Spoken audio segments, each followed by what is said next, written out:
Today I want to talk about living a fulfilled life versus a successful life, because I think there's a big difference.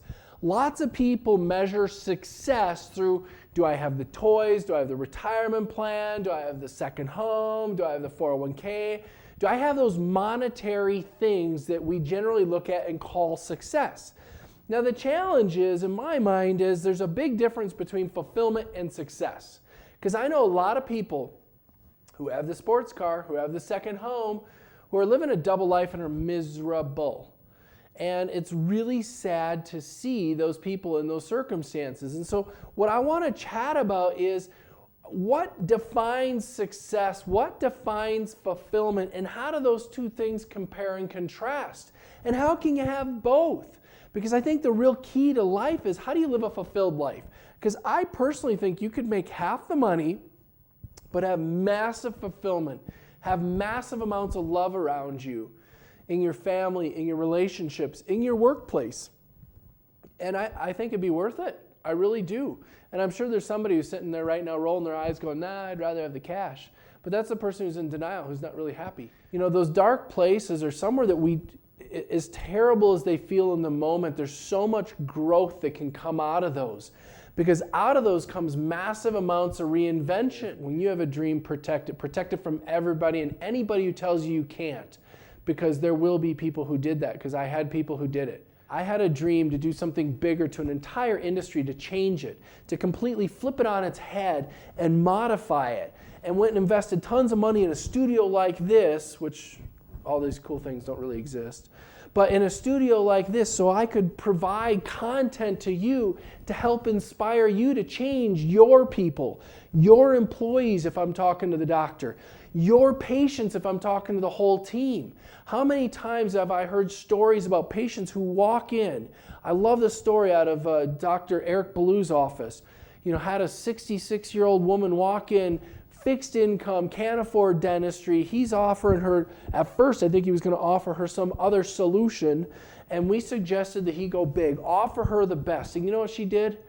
She accepted it, changed her life. You guys all have the ability to change lives, whether you do it in dentistry or whether your dream is to do something different. I don't really care. You need to protect that dream. You need to hang on to it, period. That's all there is to it. I had a dream to change an industry, and you know, my dream's not done yet. I can't tell you I've done it. I'm making more than $10,000 a year. I'm not rich, but you know what? I'm fulfilled. I have a healthier marriage. I have a healthier family than I've ever had. I'm making a good income. Is it $1 million a year I'm making? No, it's not. But you know what? I'm having a blast. I have so much fun. I hope you can see the passion in my face when I'm up here, because I'm having a blast. But I think if all you want is money, money, money, money, money, money, you'll end up living a very, very empty life, and one where you won't be happy, because I've been there. So what I hope you're getting from this is, what's your dream? What's your dream, and what excites you about life? And if you want it bad enough, go get it. Period. It's just that simple. Are you living your dream? Are you enjoying it? Are you having fun every day? Because if you're not, change it. It's up to you. You can continue in the miserable life and the miserable work environment, or you can change it. And if you're one of the offices who's sitting here and you know the vast majority of the team's loving life, having a blast, and you're that one oddball who's not fitting in, who's not having fun, change it, or someone will change it for you, is my guess. And I'm not saying that as a threat. I'm not trying to be threatening. I'm just suggesting you're bringing your own misery into your life. And if you bring your own misery into life, it's amazing how you try and make people miserable with you, because misery loves company. Lots of songs written about it, but don't drag people down around you. Instead, look at the people around you and go, you know what? I'm going through a tough season right now. Can you help me? So with that, I'm going to sign off. I want you to think about, what is your dream? And how can you protect it from the naysayers in the world? I want you to think about, what is it you want? Go get it. Period.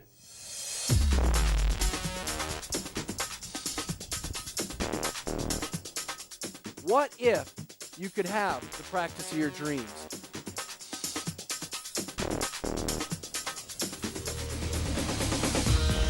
What's holding you back?